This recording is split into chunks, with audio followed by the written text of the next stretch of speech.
हाँ तो बच्चों, standard 11 unit and measurement part 7 यहाँ पर हम लोग अभी डिस्कस करने जा रहे हैं। डायमेंशन क्या होते हैं, डायमेंशनल फार्मूला क्या होता है, डायमेंशनल इक्वेशन क्या होती है, एप्लीकेशन ऑफ डायमेंशनल एनालिसिस क्या है। Dimension of physical quantity. देखो बच्चों, डायमेंशन ऑफ फिजिकल क्वांटिटी को हम एक एग्जांपल लेकर के समझते हैं।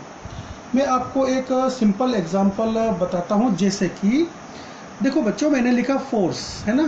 तो फोर्स क्या होता है? फोर्स होता है मास इनटू एक्सेलरेशन, जिसको हम लिख सकते हैं मास इनटू एक्सेलरेशन को क्या लिखेंगे?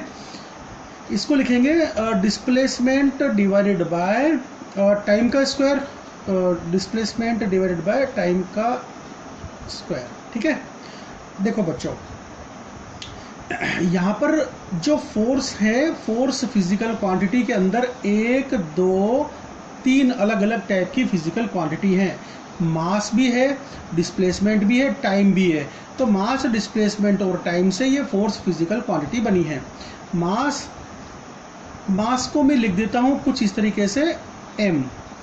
अच्छा, डिस्प्लेसमेंट क्या है? डिस्प्लेसमेंट तो लेंथ होता है ना, तो मैं डिस्प्लेसमेंट के बदले लिख देता हूँ लेंथ। मास कितनी बार आया है, मतलब मास कितनी पावर में है? मास की पावर 1 है। डिस्प्लेसमेंट की पावर कितनी है? डिस्प्लेसमेंट की पावर 1 है। और टाइम की पावर क्या है? टाइम की पावर 2 है। मैंने इसको इस तरीके से लिख लिया। मतलब ये हुआ कि फोर्स एक डिराइव्ड फिजिकल क्वांटिटी है जो कि अपने अंदर मास, लेंथ और टाइम जैसी फंडामेंटल क्वांटिटी को इंक्लूड करता है, अपने अंदर समाविष्ट करता है, कंटेन करता है। ठीक है। इसको मैंने कुछ इस तरीके से लिख दिया कि फोर्स फिजिकल क्वांटिटी में मास फिजिकल क्वांटिटी 1 बार, लेंथ फिजिकल क्वांटिटी 1 बार और टाइम फिजिकल क्वांटिटी 2 बार आया है।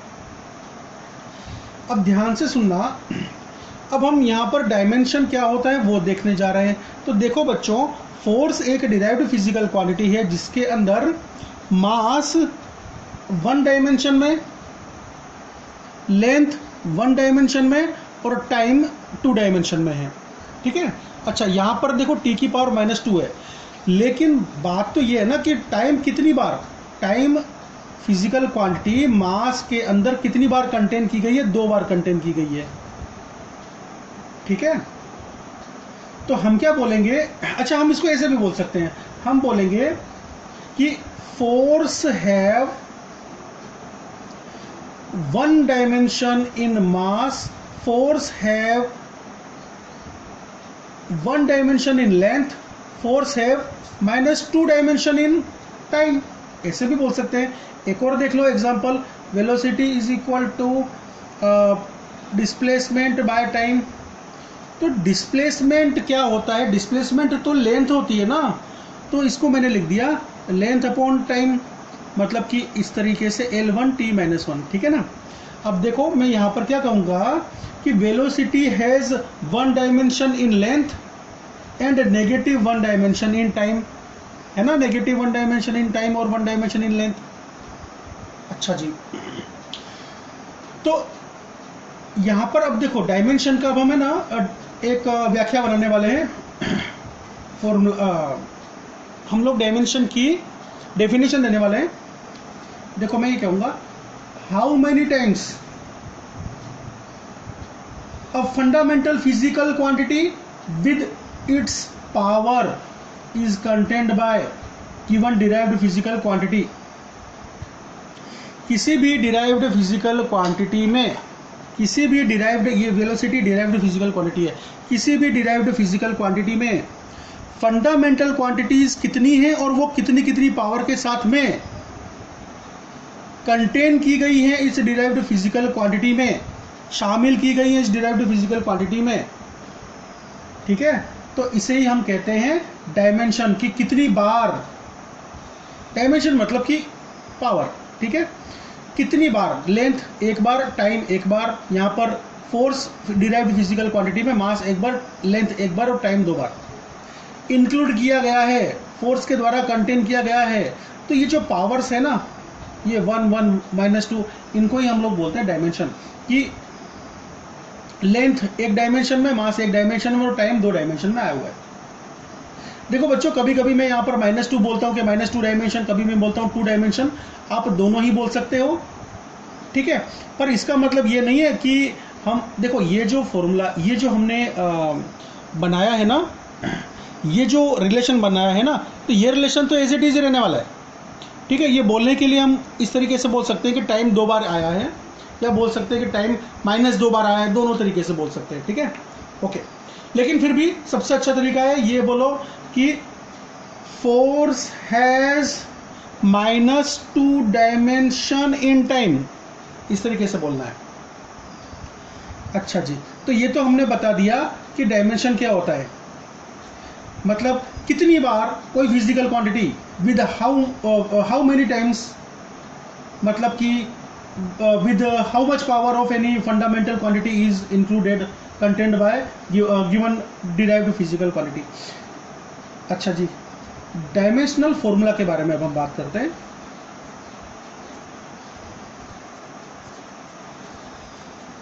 डायमेंशनल फॉर्मूला, देखो डायमेंशनल फॉर्मूला एक प्रेजेंटेशन होता है, एक एक्सप्रेशन होता है। तो लिख दिया मैंने, ये एक एक्सप्रेशन होता है, ठीक है। ये एक्सप्रेशन क्या शो करता है? ये एक्सप्रेशन ये शो करता है कि कौन कौन सी फंडामेंटल क्वांटिटीज और कितनी पावर के साथ में किसी डिराइव्ड फिजिकल क्वांटिटी में इंक्लूडेड हैं, ठीक है।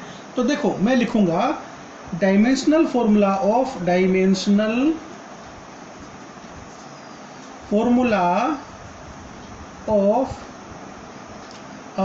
वेलोसिटी या फोर्स के बारे में लिख देते हैं, ऑफ फोर्स इज m1l1t-2, ठीक है। तो फोर्स का डायमेंशनल फॉर्मूला क्या है? ये है। तो डायमेंशनल फॉर्मूला क्या होता है? एक्सप्रेशन होती है। ये एक्सप्रेशन हमको क्या बताती है? हमको अलग अलग फंडामेंटल क्वांटिटीज कितनी कितनी पावर के साथ कंटेन की गई हैं इस डिराइव्ड फिजिकल क्वांटिटी में, वो बताती है। इसके बाद हम देखते हैं डायमेंशनल इक्वेशन क्या होती है।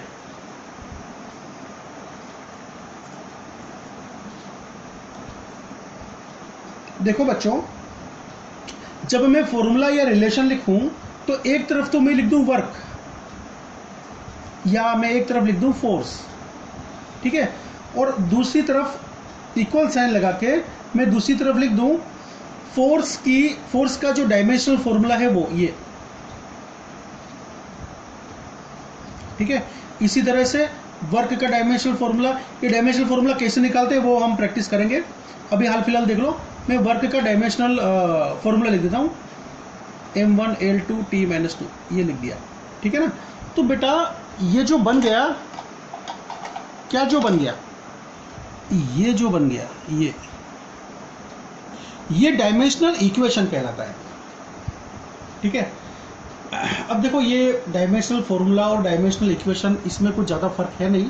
सामान्य भाषा में जब आप आगे देखो फिजिक्स पढ़ोगे ना, तो कभी कोई टीचर या बुक उसी को डायमेंशनल फॉर्मूला बोल देते हैं, उसी को डायमेंशनल इक्वेशन बोल देते हैं, ठीक है। तो यहाँ पर कोई बहुत ज़्यादा टेक्निकल फ़र्क हमको नहीं दिखाई देता है। देखो बात तो वही की वही की गई है ना। यहाँ पर ये हमने सेंटेंस में लिख दिया, ये हमने इक्वल टू साइन लगा के लिख दिया, ठीक है। अच्छा जी, फिर भी बच्चों इसको हम कहेंगे, इतने पार्ट को हम कहेंगे डायमेंशनल फॉर्मूला। और ये डायमेंशनल फॉर्मूला किसका है ना, उसको ब्रैकेट में लगा के इक्वलिटी साइन लगा के हम लिखेंगे कि ये टोटल डायमेंशनल इक्वेशन है, ठीक है। तो ये जो टोटल बना, ये डायमेंशनल इक्वेशन यहाँ से लेके यहाँ तक। अच्छा, जैसे कि एरिया, तो एरिया का आप डायमेंशनल इक्वेशन लिखो, तो मैं कहूँगा कि एरिया का जो डायमेंशनल इक्वेशन है, अब एरिया क्या होता है? लेंथ इंटू विड्थ, मतलब कि विड्थ के अंदर क्या होता है? लेंथ ही तो होती है, मतलब लेंथ 2 बार आ गया ना ये। तो ये मैंने डायमेंशनल इक्वेशन लिख दी किसकी? एरिया की। अगर कोई बोले कि एरिया का डायमेंशनल फॉर्मूला लिखो, तो मैं बोलूँगा dimensional formula of A is l की पावर 2, ऐसे लिख दूंगा, मैं ब्रैकेट लगा दूंगा, ठीक है। आगे हम देखते हैं application of dimensional analysis. Application of dimensional analysis.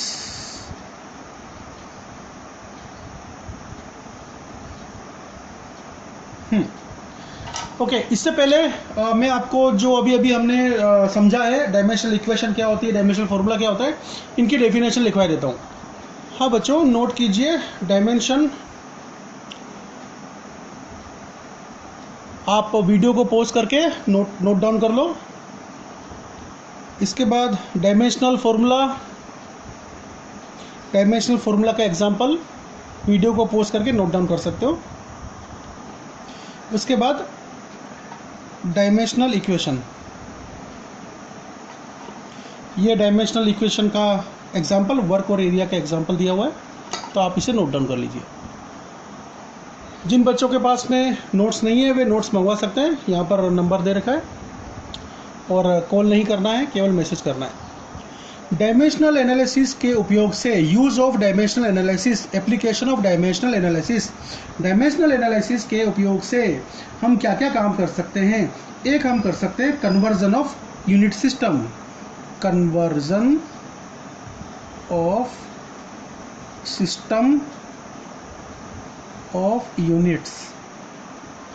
मतलब हम एक सिस्टम ऑफ यूनिट से दूसरे सिस्टम ऑफ यूनिट में कन्वर्जन कर सकते हैं, जैसे कि हम MK से CGS में जा सकते हैं, CGS से फुट पाउंड सेकंड में जा सकते हैं, फुट पाउंड सेकंड से ऐसे सिस्टम में हम कन्वर्ट कर सकते हैं। जैसे कि 1 जूल को मैं कन्वर्ट करना चाहता हूँ CGS सिस्टम में, तो वो मैं कन्वर्ट कर सकता हूँ कि कितना बनेगा वो CGS सिस्टम में। दूसरा काम हम कर सकते हैं, दूसरा एप्लीकेशन है किसका, डायमेंशनल एनालिसिस का, तो वो है checking the correctness of equation. Equation correct है या इक्वेशन रॉन्ग है, ठीक है, तो हम वो चेक कर सकते हैं किसकी मदद से, डायमेंशनल एनालिसिस की मदद से। जैसे कि अगर आपको एक इक्वेशन दे रखी हो, velocity is equal to displacement by time, ठीक है, या आपको एक इक्वेशन दे रखी हो कि S is equal to ut plus 1/2 AT², ये इक्वेशन करेक्ट है या करेक्ट नहीं है, ये हम चेक कर सकते हैं डायमेंशनल एनालिसिस की मदद से। हो सकता है कि आपको इक्वेशन कुछ इस तरीके से दे दी जाए, मैं यहाँ पर लिख के बताता हूँ, S is equal to ut² plus 5/2 AT।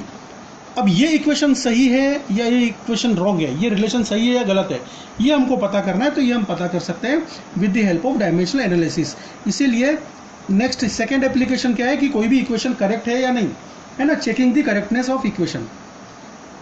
तीसरा इसका यूज है कि हम फॉर्मूला को बना सकते हैं, वी कैन डिराइव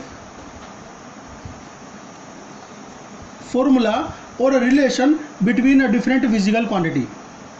ठीक है, हमने कोई फॉर्मूला, या सपोज हमको ये फॉर्मूला बनाना है, ये फॉर्मूला बनाना है सपोज, तो ये फॉर्मूला हम बना सकते हैं कि अलग अलग फिजिकल क्वांटिटी का आपस में रिलेशन क्या हो सकता है।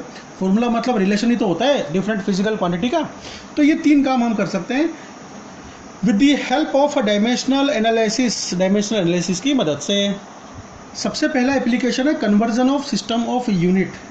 ठीक है, हमको पता है कि जैसे मान लो कि मैं एक फिजिकल क्वांटिटी लिखता हूँ कुछ इस तरीके से, x is equal to N1 U1 is equal to N2 U2।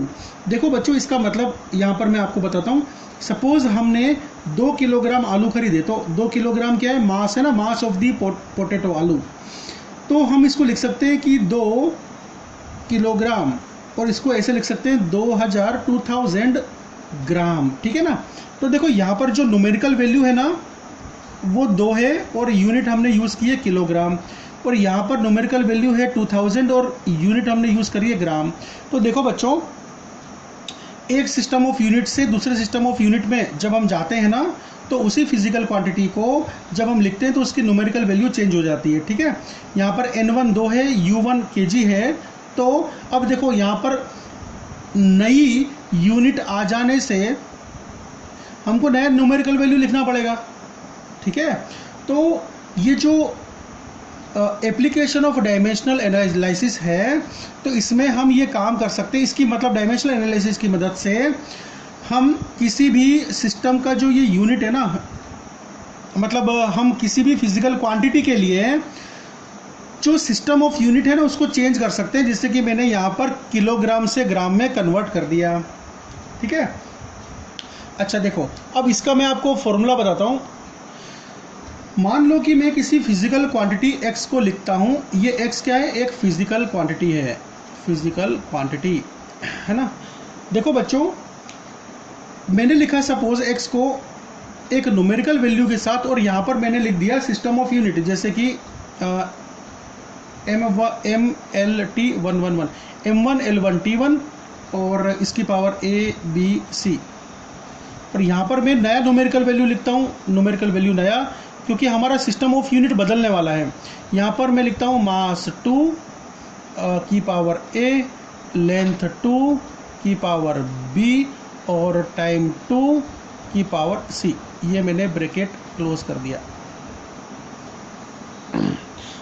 अगर आपको ठीक से नहीं दिख रहा हो तो मैं यहाँ पर दोबारा लिखता हूँ N2 मास M2 की पावर A, L2 की पावर B, टाइम T2 की पावर C।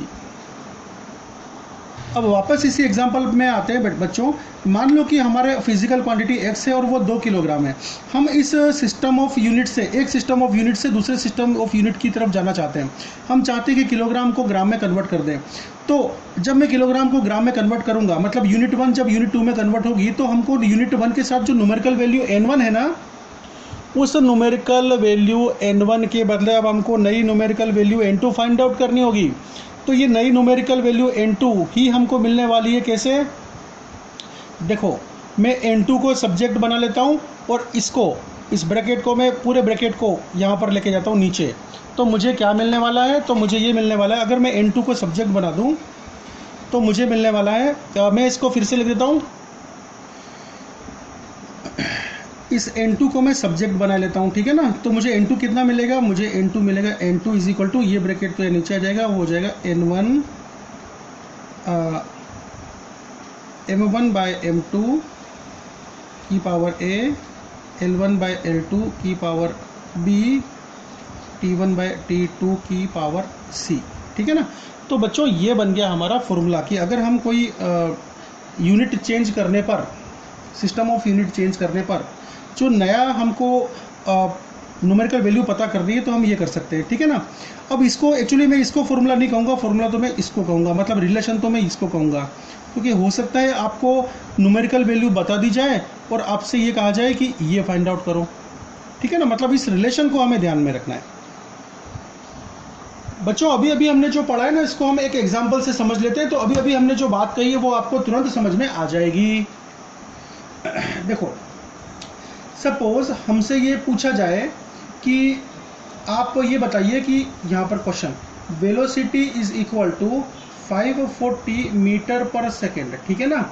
अब आप हमको ये बताइए कि ये कितने किलोमीटर पर आवर की वेलोसिटी है।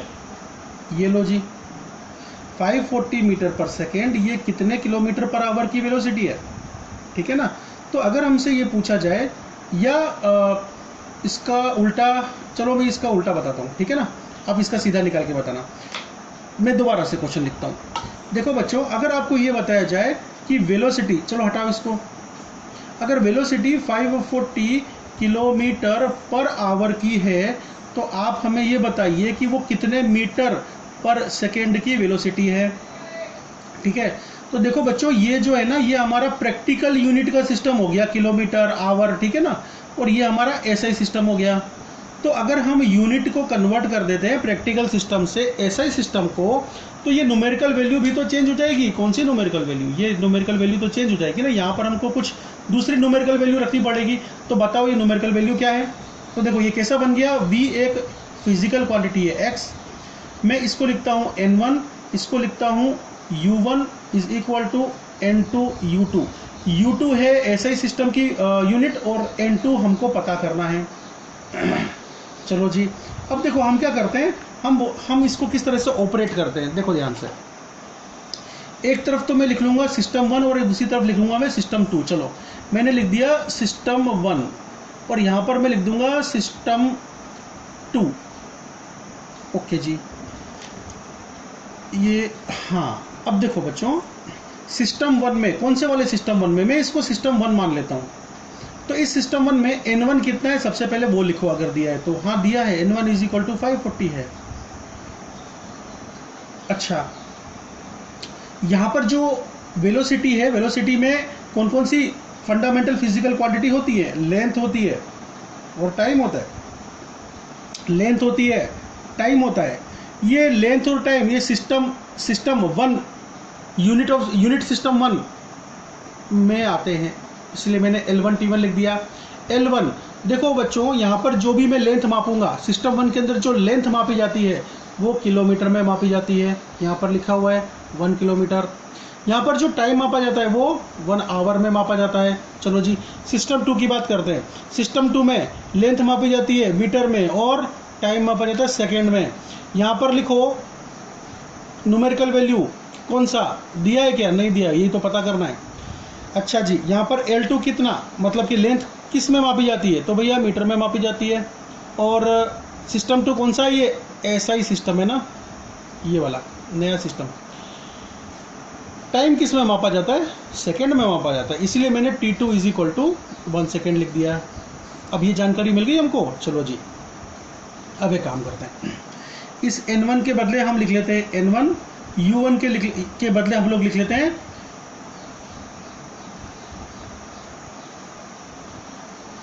Dimensional formula. Okay, dimensional equation लिख लेते हैं इसकी। डायमेंशनल फॉर्मूला बोलेंगे या डायमेंशनल इक्वेशन बोलेंगे, डायमेंशनल फॉर्मूला बोलेंगे, ठीक है ना, ध्यान रखना। तो यहाँ पर हमने इसका डायमेंशनल फॉर्मूला लिख दिया। चलो जी, लिख लो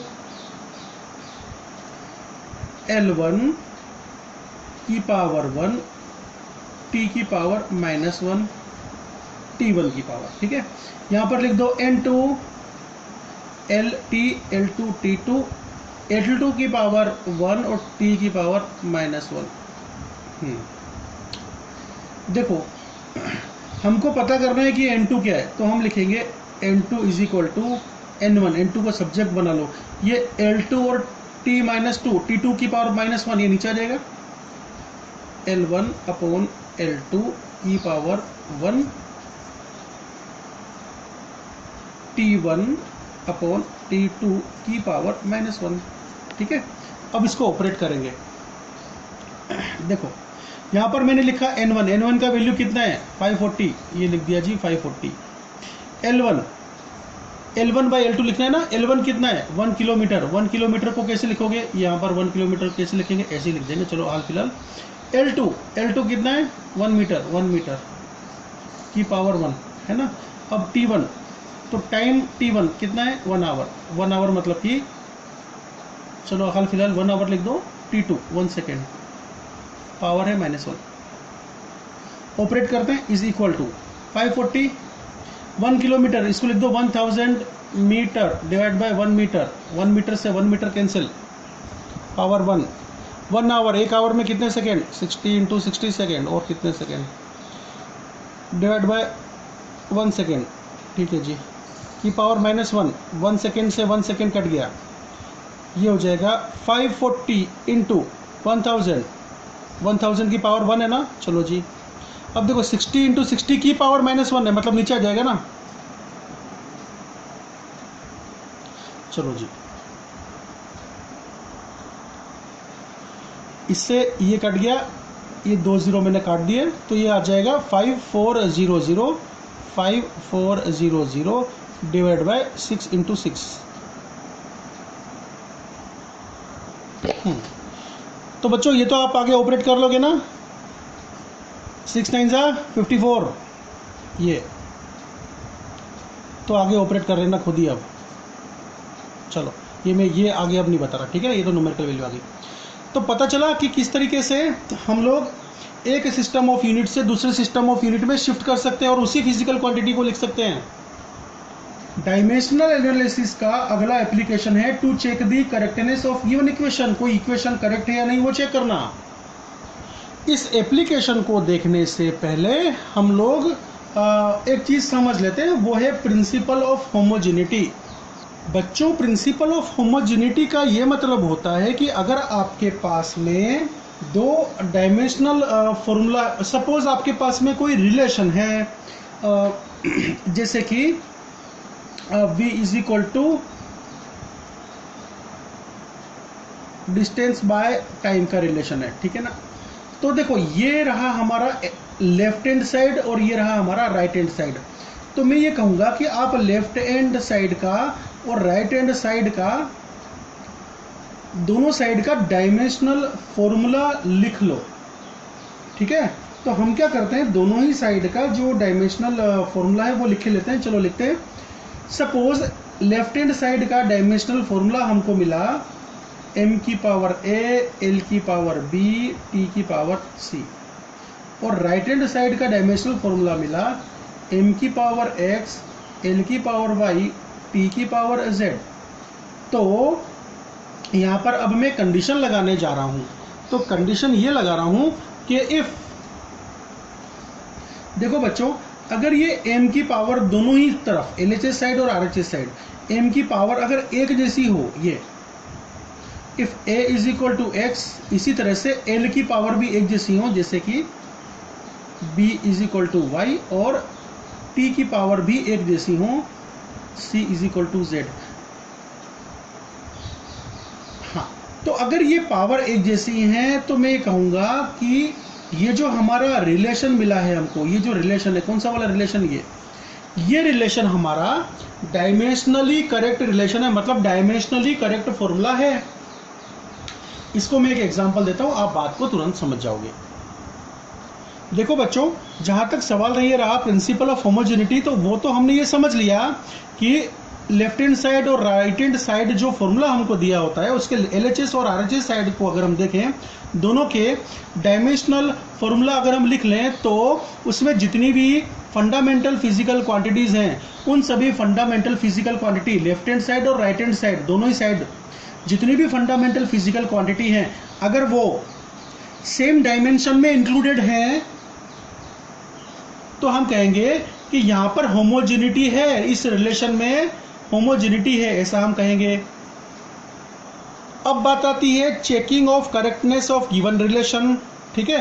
तो ये जो प्रिंसिपल ऑफ होमोजेनिटी है ना, इसी के आधार पर हम लोग चेक करेंगे करेक्टनेस ऑफ गिवन रिलेशन में। अभी आपको एग्जांपल देता हूं, बात तुरंत समझ लोगे। सपोज हमको ये रिलेशन दिया गया है और ये पूछा गया है कि आप इस रिलेशन की करेक्टनेस को चेक कीजिए, तो हम बोलेंगे कि ये तो बड़ा आसान काम है। कैसे आसान काम है, इसको तो लिख लो LHS, इसको लिख लो RHS, ये मैंने लिख दिया LHS, ये लिख दिया मैंने RHS, ठीक है। अब मुझे LHS और RHS लेफ्ट हैंड साइड का डायमेंशनल फॉर्मूला लिखना है। वेलोसिटी का डायमेंशनल फॉर्मूला क्या होता है, तो मुझे पता है कि वेलोसिटी में लेंथ एक बार आता है और टाइम एक बार आता है। चलो जी, लिख दिया मैंने। अच्छा, ये क्या है, दूसरी साइड है a इंटू टी, मतलब कि acceleration multiplied by time. Acceleration में लेंथ एक बार आती है और टाइम दो बार आता है, लिख दिया मैंने, है ना। t की पावर -2 करके लिखा है मैंने, ध्यान रखना।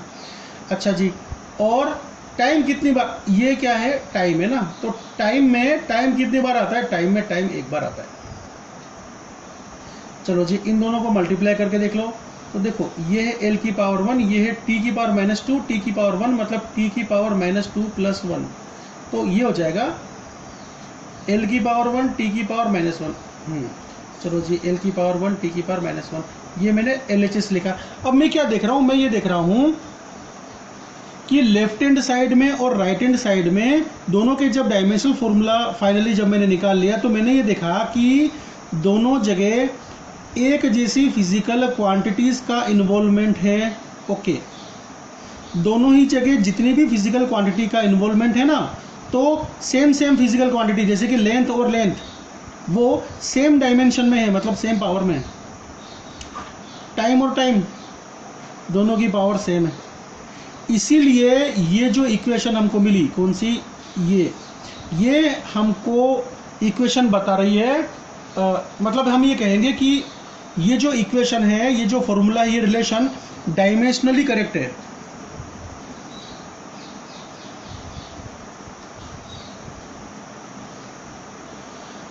देखो बच्चों, मैंने यहाँ पर क्यों लिखा कि ये इक्वेशन करेक्ट है, ऐसा नहीं लिखा मैंने, ये लिखा डायमेंशनली करेक्ट है। ये मैंने इसलिए ऐसा लिखा है डायमेंशनली करेक्ट, कि हमने डायमेंशनल एनालिसिस की मदद से पता किया है कि ये इक्वेशन डायमेंशनली, ये इक्वेशन करेक्ट है या नहीं। देखो बच्चों, ध्यान रखना कि जो इक्वेशन डायमेंशनली करेक्ट है वो पक्का करेक्ट है, कंप्लीट करेक्ट है, ऐसा नहीं होता।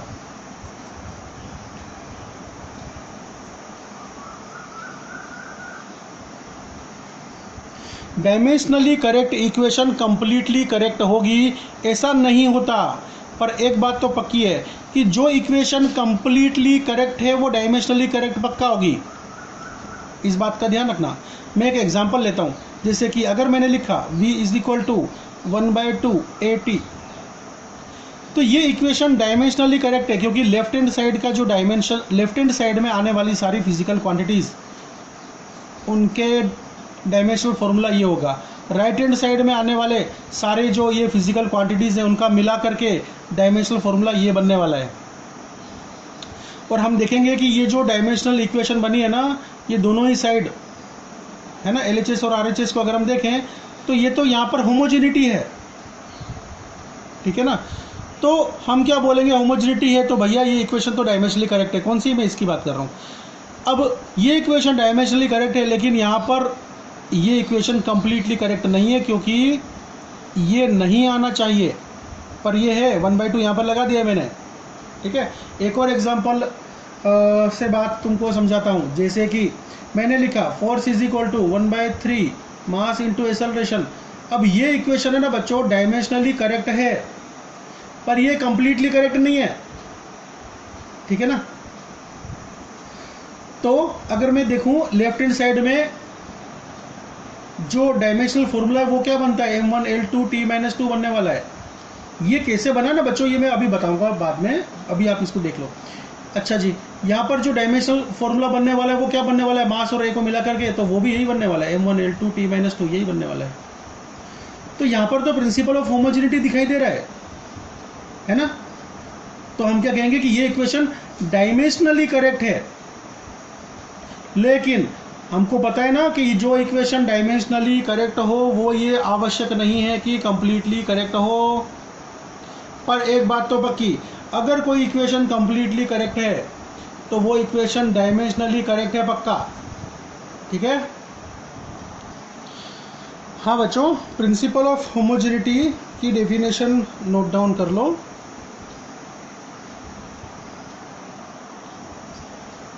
ये मैंने इसको यहाँ पर लिखा हुआ है, प्रिंसिपल ऑफ होमोजेनिटी को ही ये समझाया हुआ है मैंने कि लेफ्ट हैंड साइड और राइट हैंड साइड के डायमेंशनल फॉर्मूला यहाँ पर लिखे हुए हैं। अगर a is equal to X, b is equal to Y, c is equal to Z, then this relation is homogeneous. हाँ बच्चों, ये कुछ इंपॉर्टेंट पॉइंट्स हैं, आप इसे नोट डाउन कर लो जो अभी अभी हमने समझा ना। ओके, पॉज कर लो, शांति से नोट डाउन कर लो। और जो बच्चे मेरे नोट्स लेकर के बैठे हुए हैं तो हम लोग अब आगे बढ़ते हैं। डायमेंशनल एनालिसिस का तीसरा एप्लीकेशन है टू डिराइव रिलेशनशिप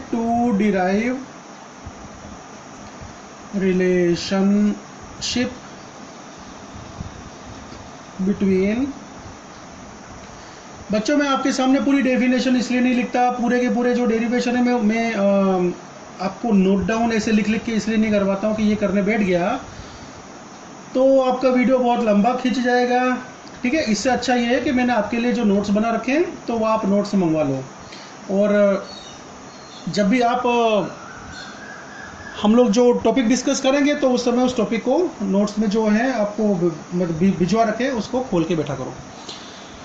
तो तीसरा एप्लीकेशन डायमेंशनल एनालिसिस का है to derive relationship between different physical quantity.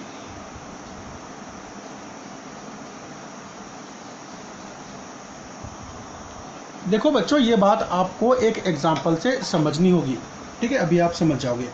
मान लो कि मैं क्या करता हूँ, एक सिंपल पेंडुलम ये इमेजिन करता हूँ, कर लिया जी इमेजिन। एक काम करते हैं, एक बॉब लेते हैं, बॉब मतलब इस तरह का एक स्फीयर, सॉलिड स्फीयर है, इसका नाम ही रखा हुआ है बॉब, इसको बॉब बोलते हैं।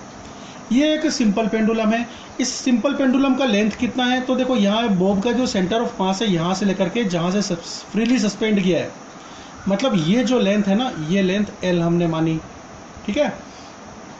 देखो ये बॉब है ना, इसको अब हम क्या करते हैं, ये जो पेंडुलम है ना इसको हम लोग इसको हिलाते हैं और ये सिंपल हार्मोनिक मोशन करेगा। ये गया ऐसे, इसके बाद लौट के आया ऐसे, और इसके बाद में ये आया ऐसे, ठीक है।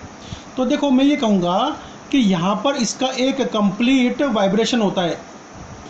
यहाँ से सपोज यहाँ से हम शुरू करें, अगर यहाँ से शुरू करते हैं ये पेंडुलम गया ऐसे, वापस आया ऐसे और वापस अपने मीन पोजीशन पर आ गया, तो इसको मैं कहूँगा कि ये जो समय कंज्यूम किया है, ये जो टाइम कंज्यूम किया है वो टाइम पीरियड है।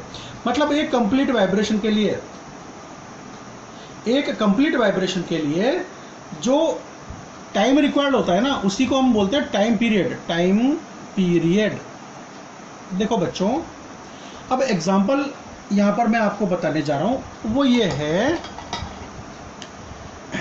कि we have to derive a relationship between time period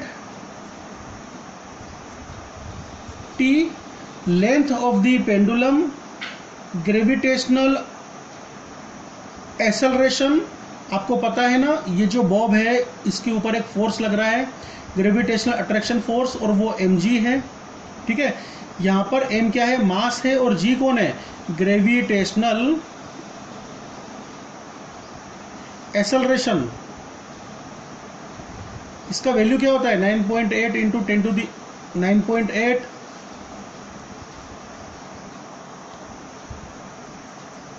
9.8 metre per second square. ठीक है ना। तो अगर हमसे ये पूछा गया कि आप हमको रिलेशन बताइए, आप एक डेरिवेशन या आप एक फॉर्मूला बनाइए, फॉर्मूला फाइंड आउट कीजिए जिसमें आपको time period T, length of the pendulum L, gravitational acceleration G, ठीक है, और मास ऑफ द पेंडुलम या mass of the bob M के बीच आपको रिलेशन बताना है। ठीक है, तो देखो बच्चों, अब ये फॉर्मूला कैसे हम बनाएंगे, तो हम कहेंगे कि जो ये टाइम पीरियड है ना, वो लेंथ के साथ में उसका रिलेशन है। टाइम पीरियड लेंथ के साथ में उसका रिलेशन है, पर लेंथ की क्या पावर होनी चाहिए वो हमको नहीं मालूम है, तो मैंने ए लिख दिया। दूसरा, टाइम पीरियड जो है ना उसका रिलेशन मान लो कि जी के साथ में है, तो उसकी क्या पावर होनी चाहिए जी की, वो नहीं मालूम, तो हमने लिख दिया यहाँ पर बी।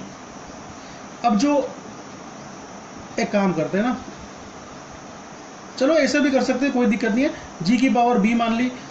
टाइम पीरियड का रिलेशन है लेंथ के साथ में, अरे ये तो हो गया, एम रह गया ना, चलो जी, टाइम पीरियड का रिलेशन है एम के साथ में, तो एम की कितनी पावर होनी चाहिए वो हमको नहीं मालूम है, इसलिए मैंने पावर ए, बी और सी लिख दी। चलो जी, मैं फिर से लिख देता हूँ अगर कोई कंफ्यूजन हो। T is proportional to L की power A, T is proportional to G की power B, T is proportional to M की पावर सी। देखो बच्चों, इनको हम कंबाइंडली लिखना चाहिए तो हम लिख सकते हैं time period is proportional to L की पावर ए, जी की पावर बी और एम की पावर सी। हमको पता है कि जब हम प्रोपोर्शनलिटी साइन को हटाते हैं और इक्वलिटी साइन लगाते हैं तो हमको एक कांस्टेंट ऐड करना पड़ता है, तो हमने क्या किया, एक कांस्टेंट लिख दिया। ये कांस्टेंट डायमेंशन लेस है, मतलब इसका कोई डायमेंशन नहीं होता, मतलब के का कोई यूनिटी नहीं है। एल की पावर ए, जी की पावर बी, एम की पावर सी, इस तरीके से लिख लिया। अब देखो बच्चों, ये हमारा फॉर्मूला बन गया। ओ वाह, ये फॉर्मूला फाइंड आउट किया है, पर यहाँ पर तो पावर भी नहीं बता रखी है। सर ये कैसा फॉर्मूला है? अरे बच्चों, फॉर्मूला तो मिल गया है, पर अभी हमको ए, बी और सी का वैल्यू नहीं पता है। ए, बी और सी का वैल्यू हमको फाइंड आउट करना बाकी है। चलो जी, फाइंड आउट करते हैं। देखो, ये जो हम फॉर्मूला है, इस फॉर्मूले में एल, जी और सी की ये क्या है ना, इनका वैल्यू क्या है, ये हमको फाइंड आउट करना है। उसके लिए हम क्या करेंगे, उसके लिए हम प्रिंसिपल ऑफ होमोजेनिटी लगा देंगे।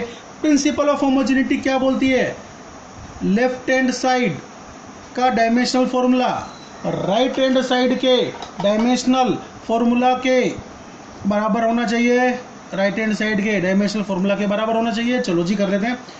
टी, टाइम का डायमेंशनल फॉर्मूला क्या है? टाइम फिजिकल क्वांटिटी में मास होता ही नहीं है, टाइम फिजिकल क्वांटिटी में लेंथ होती ही नहीं है, टाइम फिजिकल क्वांटिटी में टाइम होता है एक बार। चलो जी, ये इक्वेशन डायमेंशनली करेक्ट है, मतलब यहाँ पर प्रिंसिपल ऑफ होमोजेनिटी लग रही है, तभी तो ये रिलेशन बनेगा। तो हम पहले ही मान लेते हैं कि यहाँ पर तो प्रिंसिपल ऑफ होमोजेनिटी है, क्योंकि हम लोग डायमेंशनली करेक्ट फॉर्मूला ढूंढने जा रहे हैं। राइट हैंड साइड की बात करते हैं, राइट हैंड साइड में एल के बारे में बात करते हैं। जो ये लेंथ फिजिकल क्वांटिटी है, उसके अंदर लेंथ कितनी बार आता है? एक बार। पावर कितनी ए। जी ग्रेविटेशनल एक्सेलरेशन, इसमें ग्रेविटेशनल एक्सेलरेशन जी, इसके अंदर लेंथ कितनी बार आता है, मीटर पर सेकंड स्क्वायर है ना, लेंथ कितनी बार आता है, एक बार, टाइम कितनी बार आता है, 2 बार, मतलब कि -2 डायमेंशन है टाइम का। तो लेंथ एक बार आता है, टाइम 2 बार आता है, टी की पावर -2 लिखा मैंने, की पावर बी। मास में लेंथ कितनी बार आती है, 0 बार। मास में टाइम कितनी बार आता है, 0 बार। तो मास में मास कितनी बार आता है, 1 बार। चलो मास में 1 बार मास आता है, मतलब मास के अंदर, मास फिजिकल क्वांटिटी के अंदर जो फंडामेंटल क्वांटिटी कितनी बार आती है, अरे मास ही तो फंडामेंटल क्वांटिटी है, वो 1 बार है, की पावर सी। चलो जी, अब एल की पावर, यहाँ पर एल की पावर कितनी होगी, ए, यहाँ पर एल की पावर कितनी है, बी मल्टीप्लाइड बाय 1, चलो जी प्लस बी। और कहीं एल दिखता है, नहीं दिखता है, एल का काम पूरा कर दिया। अब हम पकड़ते हैं एम को, पहले वैसे तो पहले एम को पकड़ना चाहिए था, चलो आगे पीछे हो गया, एम को पकड़ते हैं। एम कहाँ पर है, ये रहा, एम की पावर कितनी है, सी। और कहीं एम दिखाई देता है, नहीं दिखाई देता, सी। टी को पकड़ो बच्चों, टी ये रहा, टी की पावर है -2b। और कहीं टी दिखता है, सर नहीं दिखता, नहीं दिखता तो छोड़ो, -2b लिख दो, ठीक है। अब देखो, ये जो हमारा फॉर्मूला है, ये फॉर्मूला, ये रिलेशन हमारा डायमेंशनली करेक्ट रिलेशन है, मतलब यहाँ पर प्रिंसिपल ऑफ होमोजेनिटी तो है। अब प्रिंसिपल ऑफ होमोजेनिटी होती तो क्या होता है कि एल की पावर यहाँ पर RHS में जितनी है उतनी ही एल की पावर LHS में होनी चाहिए, मतलब a + b = 0 है। मास को देख लो, राइट हैंड साइड में मास के पास जो पावर है c है, वो लेफ्ट हैंड साइड में मास के पास जो पावर है उसके बराबर होनी चाहिए, c = 0। ये देख लो, टाइम के पास RHS में, टाइम के पास में पावर है -2b, वो किसके बराबर होनी चाहिए, वो लेफ्ट हैंड साइड में टाइम फिजिकल क्वांटिटी की पावर क्या है या उसका डायमेंशन क्या है, उसके बराबर होनी चाहिए। ये लो लिख दिया। तो देखो बच्चों, यहाँ से तो हमको पता चला कि b = -1/2, यहाँ से पता चला c तो 0 है, और b = -1/2, ये वैल्यू जब आप यहाँ पर पुट करोगे b की, तो हमको a कितना मिलने वाला है, a = 1/2 मिलेगा। और वाह सर, बढ़िया, मजा आ गया, ये तो हमने a का वैल्यू, c का वैल्यू और b का वैल्यू फाइंड आउट कर लिया है। रखो इसको यहाँ पर, चलो जी रखते हैं यहाँ पर, t = k, l की पावर a कितना है, 1/2, g की पावर कितना है, यहाँ पर b है, b का वैल्यू पुट करो, -1/2, m की पावर c कितना निकला, 0, पुट करो। तो देखो t = k, l की पावर 1/2 और g की पावर 1/2, इसको ऐसे लिख सकते हैं, k√L/g। तो देखो बच्चों, हमने एक रिलेशन निकाल लिया, यहाँ लिख देता हूँ मैं रिलेशन, ठीक है। t = k√L/g। अब हम क्या करते हैं, बहुत सारे एक्सपेरिमेंट करते हैं जिसमें अलग अलग लेंथ लेते हैं, टाइम पीरियड कैलकुलेट करते हैं, g का वैल्यू हमको पता होता है तो k का वैल्यू हम निकाल लेते हैं, ठीक है। अब देखो, हमने यहाँ पर ये जो रिलेशन निकाला है ना, ये रिलेशन या ये जो फॉर्मूला बनाया है, हाँ, हमारा उद्देश्य पूरा हुआ, to derive the relationship between different physical quantity. हमारा उद्देश्य पूरा, सर उद्देश्य पूरा हो गया। तो हमने आज क्या देखा, हमने आज देखा डायमेंशन क्या होते हैं, डायमेंशनल फॉर्मूला क्या होता है, डायमेंशनल इक्वेशन क्या होती है, और डायमेंशनल एनालिसिस के 3 एप्लीकेशन क्या हैं। पहला एप्लीकेशन क्या देखा था, हम किसी भी रिलेशन की करेक्टनेस को चेक कर सकते हैं, एक तो एप्लीकेशन ये देखी थी ना। अच्छा, दूसरी एप्लीकेशन क्या देखी थी, सर हम यूनिट कन्वर्जन कर सकते हैं, ठीक है, जो कि हमने पहले नंबर पे पढ़ा था, आप बता रहे दूसरे नंबर पे, अरे आगे हो या पीछे ही, एप्लीकेशन तो 3 है ना। और तीसरी एप्लीकेशन क्या है, to derive the relationship between different physical quantity, sir हमने अभी अभी देखा, ओके। तो बच्चों यहाँ पर हम लोगों ने एप्लीकेशन पार्ट कंप्लीट किया है और इसके बाद में हम लोग हाँ बच्चों, अब हम देखते हैं कि लिमिटेशन ऑफ डायमेंशनल एनालिसिस, ये जो डायमेंशनल एनालिसिस करते हैं इसकी लिमिटेशन क्या है। ठीक है, तो देखो पहली लिमिटेशन है कि in case of mechanics if any physical quantity depend on more than 3 physical quantity then dimensional analysis not applicable. देखो यहाँ पर अभी अभी एग्जांपल देखा था हमने कि जो टाइम पीरियड है ना, वो टाइम पीरियड किस पर डिपेंड कर रहा था, वो टाइम पीरियड का रिलेशन किसके किसके साथ था। तो हमने यहाँ पर 3 फिजिकल क्वांटिटी बता रखी थी, ग्रेविटेशनल एक्सेलरेशन, मास और लेंथ। लेकिन अगर हम और ज़्यादा फिजिकल क्वांटिटी बता देते कि इसके साथ भी रिलेशन है, इसके साथ भी रिलेशन है, मतलब मैकेनिक्स में अगर किसी भी फिजिकल क्वांटिटी का है ना 3 से ज़्यादा फिजिकल क्वांटिटी के साथ रिलेशन हो गया तो हम ये एप्लीकेशन डायमेंशनल एनालिसिस का नहीं कर पाएंगे और हम लोग रिलेशन या फॉर्मूला नहीं निकाल पाएंगे। दूसरा लिमिटेशन क्या है, relations which contain exponential, logarithm functions, trigonometric functions, ये जो रिलेशंस है ना ये डायमेंशनल एनालिसिस में एप्लीकेबल नहीं है। मतलब अगर हमको एक रिलेशन पता करना है, हम एक फॉर्मूला पता करना चाहते हैं कि y is equal to a sine omega T plus K X, ठीक है ना। तो इस रिलेशन में यहाँ पर देखो साइन ऑफ समथिंग आ गया है ना, हम ये पता नहीं कर पाएंगे कि देखो बच्चों साइन ऑफ समथिंग मतलब साइन ऑफ समथिंग क्या होगा, एंगल होगा ना, रेडियन। तो रेडियन का तो डायमेंशनल फॉर्मूला कुछ नहीं होता, वो तो डायमेंशनलेस है। ध्यान रखना, रेडियन का प्लेन एंगल का यूनिट तो होता है लेकिन प्लेन एंगल का डायमेंशनल फॉर्मूला नहीं होता, डायमेंशनलेस है।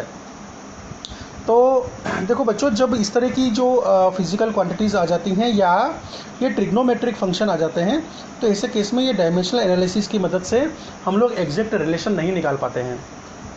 अच्छा, इसके बाद में ये ध्यान रखना कि जो हमने डिराइव्ड रिलेशन मतलब हमने जो फॉर्मूला बनाया था, अभी हमने क्या फॉर्मूला बनाया था, T इज इक्वल टू के रूट एल बाई जी। यहाँ पर जो ये हमने कांस्टेंट के रखा था ना, इसका वैल्यू हम नहीं निकाल पाएंगे डायमेंशनल एनालिसिस की मदद से। तो ये एक और लिमिटेशन है, ठीक है। अब देखो एक और लिमिटेशन क्या है, only relation having product of power function can be derived. देखो बच्चों, इसका मतलब ये होता है कि मान लो हमको ये रिलेशन पता करना है u square minus B square minus U square is equal to 2as या y is equal to a sine omega T. इस तरह के रिलेशन हम नहीं निकाल पाएंगे। देखो यहाँ पर ये फंक्शन आ गया, साइन फंक्शन आया ना, ओके, यहाँ पर डायमेंशनल एनालिसिस फेल हो जाता है। यहाँ पर देखो V square minus U square is equal to 2as।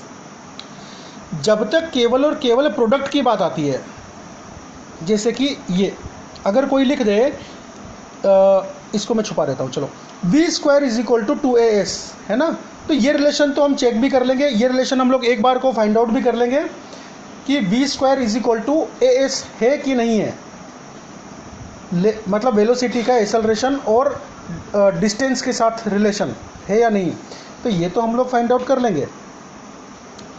लेकिन अगर हमको ये फाइंड आउट करना पड़ गया कि दो वेलोसिटीज़, इनिशियल वेलोसिटी और फाइनल वेलोसिटी के स्क्वायर्स का डिफरेंस वो 2as के बराबर है, तो ये हम फाइंड आउट नहीं कर पाएंगे। मतलब प्रोडक्ट के केस में तो ठीक है, डायमेंशनल एनालिसिस एप्लीकेबल है, लेकिन जब यहाँ इस तरह की बारी आती है तो ये पॉसिबल नहीं हो पाता है।